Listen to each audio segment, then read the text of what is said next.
पहलगाम आतंकी हमले के बाद भारत और पाकिस्तान के बीच पहले से ही तनाव अपने चरम पर है। इस बीच भारत सरकार द्वारा सिंधु जल संधि को औपचारिक रूप से निलंबित करने के फैसले ने दोनों देशों के संबंध में नया मोड़ ला दिया है। इस फैसले के बाद पाकिस्तान के कब्जे वाले कश्मीर यानी कि पीओके में भीषण बाढ़ जैसे हालात बन गए हैं। चलिए पूरी खबर के डिटेल के बारे में बताती हूँ। नमस्कार, मैं हूं अंकिता शुक्ला। स्वागत है आपका चैनल 4 न्यूज इंडिया में।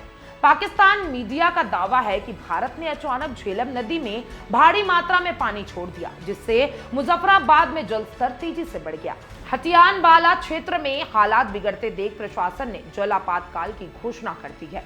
स्थानीय मस्जिदों से लाउडस्पीकर पर लोगों को सतर्क रहने की चेतावनी दी जा रही है। पाकिस्तानी अधिकारियों का आरोप है कि भारत ने पूर्व सूचना के बिना झेलम नदी में पानी छोड़ा, जो बारामुल्ला से होकर चकोठी इलाके तक पहुंचा और पीओके के निचले इलाकों में प्रभावित कर गया है।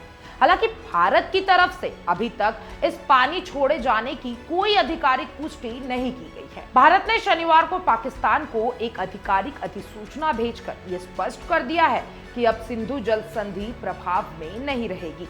यह कदम 22 अप्रैल को पहलगाम आतंकी हमले के बाद लिया गया है, जिसमें 26 लोगों की जान चली गई थी। आपको बता दें कि जिसमें 2 विदेशी पर्यटक भी शामिल थे। अब भारत को अपने नदी जल संसाधनों पर नए प्रोजेक्ट बचाने या फिर प्रवाह नियंत्रण करने के लिए पाकिस्तान की अनुमति लेने की आवश्यकता नहीं होगी। इससे पहले भारत को हर जल परियोजना की जानकारी पाकिस्तान को देनी होती थी। पाकिस्तान ने भारत के इस फैसले को लेकर सख्त आपत्ति जताई है। पाकिस्तानी मीडिया और नेताओं का कहना है कि अगर भारत संधु, झेलम और चिनाब जैसे नदियों के प्रवाह को रोकेगा तो इससे युद्ध की कार्रवाई मानी जाएगी। पाकिस्तानी विशेषज्ञों का कहना है कि इससे उनकी कृषि अर्थव्यवस्था पर गहरा असर पड़ेगा, क्योंकि वहां की खेती काफी हद तक इन्हीं नदियों के जल पर निर्भर करती है। संधि निलंबित होने से अब भारत और पाकिस्तान के बीच जल आयुक्त की बैठक नहीं होगी। जल आंकड़ों का आदान प्रदान बंद हो जाएगा और पाकिस्तानी अधिकारी भारतीय परियोजनाओं का निरीक्षण नहीं कर सकेंगे। इससे पाकिस्तान के लिए बाढ़ और सूखे जैसी आपदाओं का पूर्वानुमान लगाना मुश्किल हो जाएगा, जिससे वहां संकट और गहरा सकता है। भारत के इस कदम को एक कूटनीतिक और रणनीतिक जवाब माना जा रहा है, जिसका मकसद आतंकवाद के खिलाफ सख्त संदेश देना है।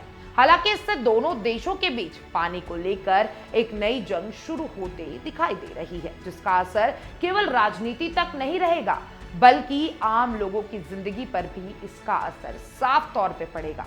आप क्या सोचते हैं? जल समझौते के खत्म होने पर मुझे कमेंट बॉक्स में जरूर बताइएगा और तमाम ऐसे अपडेट्स के लिए चैनल 4 न्यूज इंडिया के साथ बने रहें। डॉक्टर ऑर्थो, अब दर्द भी घुटने टेकेगा।